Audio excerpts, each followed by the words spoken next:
ಸುದ್ದಿವಾಹಿನಿ. ಇದು ಸತ್ಯ ಸುದ್ದಿಗಳ ಪೂರಣ. ಚಿಂತಾಮಣಿಯಿಂದ KS ನೂರುಲ್ಲಾ.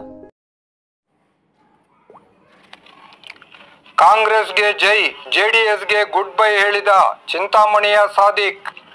ಜೆಡಿಎಸ್ ಪಕ್ಷದ ಯುವ ಮುಖಂಡರಾದ ಚಿಂತಾಮಣಿಯ ಶೇಖ್ ಸಾದಿಕ್ ರವರು ಜೆಡಿಎಸ್ ಪಕ್ಷವನ್ನು ತ್ಯಜಿಸಿ ಕಾಂಗ್ರೆಸ್ ಪಕ್ಷವನ್ನು ಸೇರಿದ್ದಾರೆ.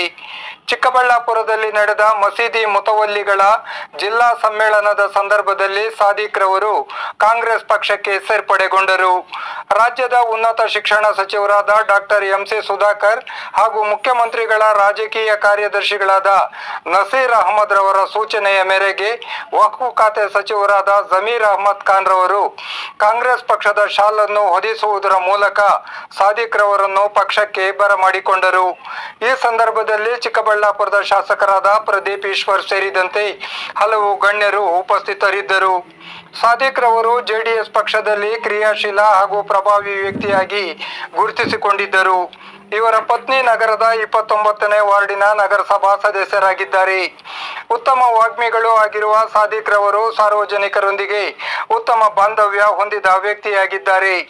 ಸಾದಿಕ್ ರವರು ಜೆಡಿಎಸ್ ಪಕ್ಷ ತೊರೆದಿದ್ದರಿಂದ ನಗರ ಮಟ್ಟದಲ್ಲಿ ಪಕ್ಷಕ್ಕೆ ಹಿನ್ನಡೆಯಾಗುವ ಸಾಧ್ಯತೆಗಳಿವೆ ಎಂಬ ಅಭಿಪ್ರಾಯಗಳು ಕೇಳಿಬರುತ್ತಿವೆ. ಜಾತ್ಯತೀತ ಸಿದ್ಧಾಂತಗಳ ಮೇಲೆ ಅವಲಂಬಿತವಾಗಿದ್ದ ಜೆಡಿಎಸ್ ಪಕ್ಷವು ಬಿಜೆಪಿಯೊಂದಿಗೆ ಮೈತ್ರಿ ಮಾಡಿಕೊಂಡಿರುವುದರಿಂದಾಗಿ ಬೇಸತ್ತು ಸಾದಿಕ್ ರವರು ಪಕ್ಷ ತ್ಯಜಿಸುವ ನಿರ್ಧಾರ ಕೈಗೊಂಡಿದ್ದಾರೆ ಎನ್ನಲಾಗಿದೆ. ಮುಂದಿನ ದಿನಗಳಲ್ಲಿ ಮತ್ತಷ್ಟು ಮಂದಿ ಜೆಡಿಎಸ್ ತೊರೆಯುವ ಸಾಧ್ಯತೆಗಳಿವೆ ಎಂಬ ಮಾತುಗಳು ಅಲ್ಲಲ್ಲಿ ಕೇಳಿಬರುತ್ತಿವೆ.